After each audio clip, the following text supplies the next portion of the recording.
students, and welcome to the course Urban Rail Transit Tracks, Stations and Yards. Previously, we gained a comprehensive understanding of how depots and stabling yards play a pivotal role in ensuring the seamless operation of urban rail transit.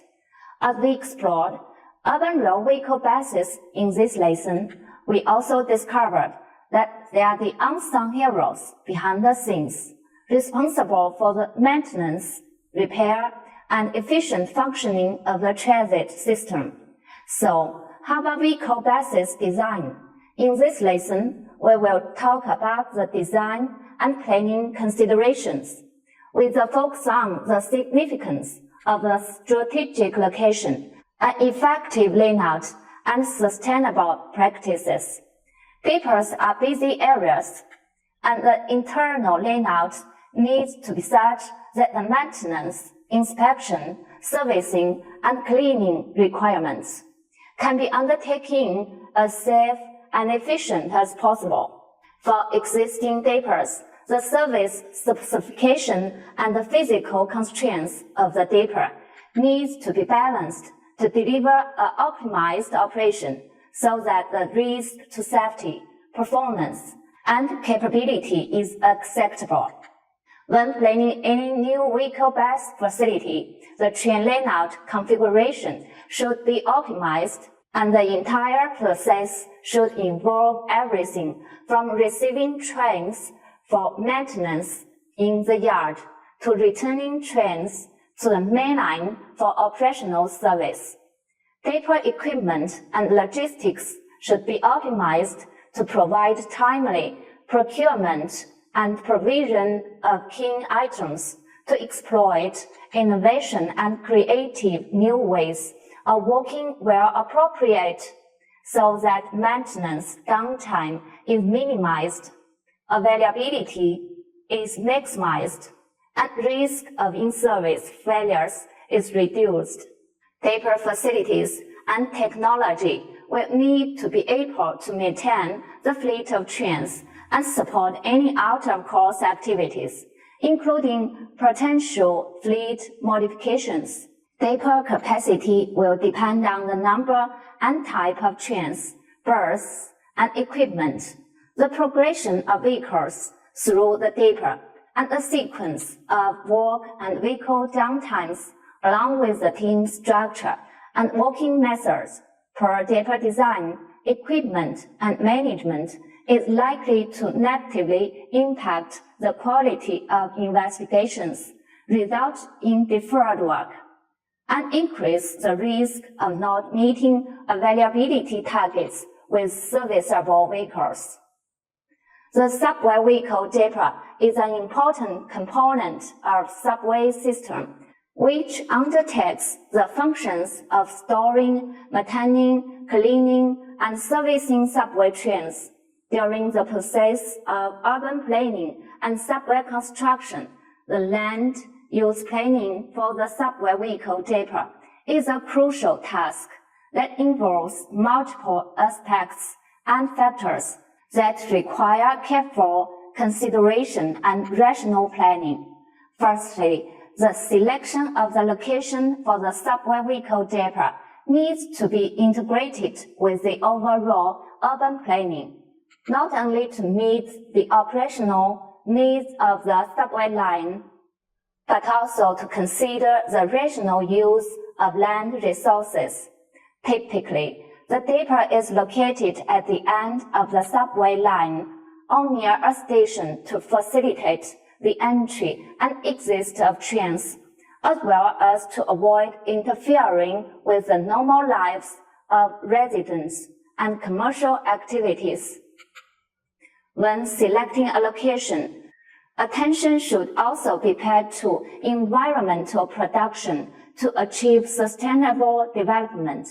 In practical planning, we should fully consider the following points. Coordination with urban transportation network. The location of the subway vehicle depot should be selected to maximize accessibility by road network in order to facilitate the entry and exit of subway trains.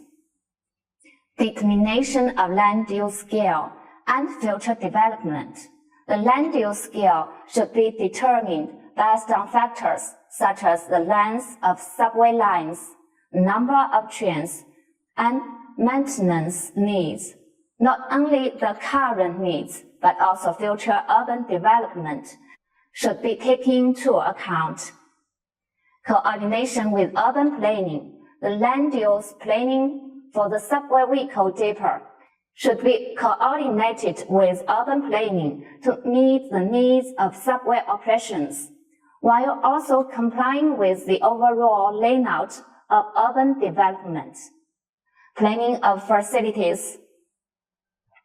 In the planning of the subway vehicle depot, it is necessary to consider the location, size, and layout of various facilities, such as maintenance sheds, washing areas, and office buildings.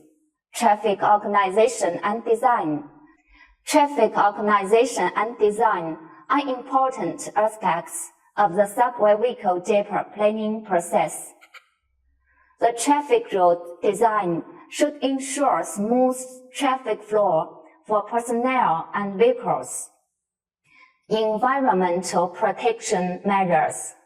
When planning a subway vehicle depot, attention should be paid to environmental protection measures, such as noise reduction and control of exhaust emissions. Greening and landscape design to enhance the overall environment of the subway vehicle depot. Greening and landscape design should be considered. This includes increasing green space by planting grass lawns, flower beds, fountains, etc., to improve the walking environment for staff and passengers. Overall layout and streamlined design. Finally, it is necessary to plan and optimize the overall layout and streamlined design of the subway vehicle depot. The overall layout should rationalize the division of the function areas to ensure smooth connection between different areas, while streamlined design should provide simple and clear traffic routes for efficient operations and management. The overall planning and design in the urban rail vehicle depots includes site selection, skill determination, overall layout of facilities such as tracks and warehouses and other aspects. Currently, a common approach for locating urban rail vehicle depots is to place them at the two ends of a subway line. When it's not feasible to set up a vehicle depot at one end of subway line, it can also be located at the adjacent station near the terminus. Another consideration is to place vehicle depots at the boundary between the busy and non-busy sections of a subway line. Additionally, in a network with multiple lines, if a vehicle depot serves several lines, especially the maintenance system, the location of the vehicle depot can be chosen at an appropriate position along one of the lines. The fact is that subway systems in the city, with the exception of a few circular lines, are mostly linear. Since subway lines are often constructed in the busy urban areas, finding a suitable location along the route can be challenging. Additionally, the terminals at both ends of the line are generally located in suburban areas, and extending the line to establish a vehicle depot in the suburbs can be costly. Selecting a location on the outskirts of the city can also be very difficult. As a result, the choice of a vehicle depot location needs to consider various factors comprehensively. In general, when setting up a subway vehicle depot, it is essential to consider whether it aligns with the city's overall planning has relatively open terrain with good geological conditions that can accommodate all DAPR facilities and allow room for future expansion. Additionally, there should be access to essential utilities such as water, electricity, and gas supply, as well as proper drainage and wastewater disposal infrastructure. Furthermore, the selected location should ideally consider the possibility of connecting up DAPR's rail lines with the national railway network, since the location of a vehicle DAPR is a decision that can't be easily changed once determined. This requires close collaboration with urban planning authorities. The scale of a vehicle DAPR primarily depends on parameters such as passenger flow on the line, the number of trains in operation on the line, the total number of allocated vehicles, and the size of the maintenance garage. Here's a breakdown of how these parameters are determined. Passenger flow. Passenger flow can be provided by urban planning departments and is a key factor in determining the DAPR scale. It's essential to know the expected demand for the subway system to ensure that enough trains and maintenance facilities are available to meet this demand.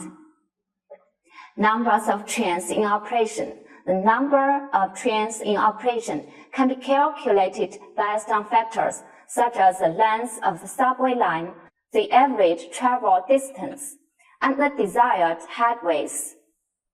Time between trains. This parameter helps determine how many trains need to be housed and maintained in the DAPR. Total number of allocated vehicles. The allocation of vehicles is determined based on factors like the number of trains required for daily service, the availability of backup trains, and the vehicle specifications.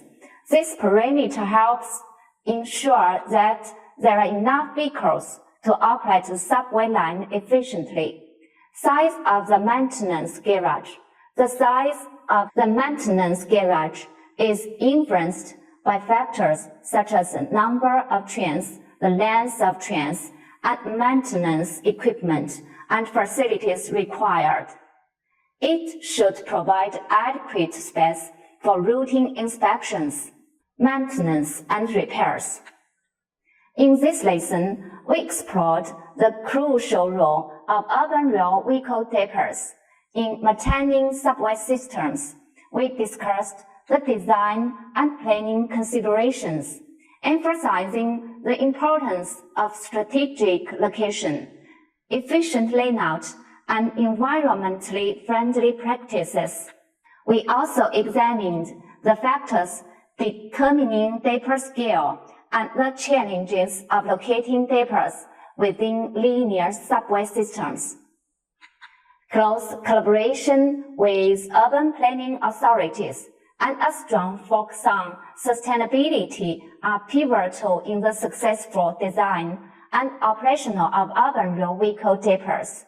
This partnership ensures that DAPRs align with the overall urban development plan and contributed to the city's long-term vision.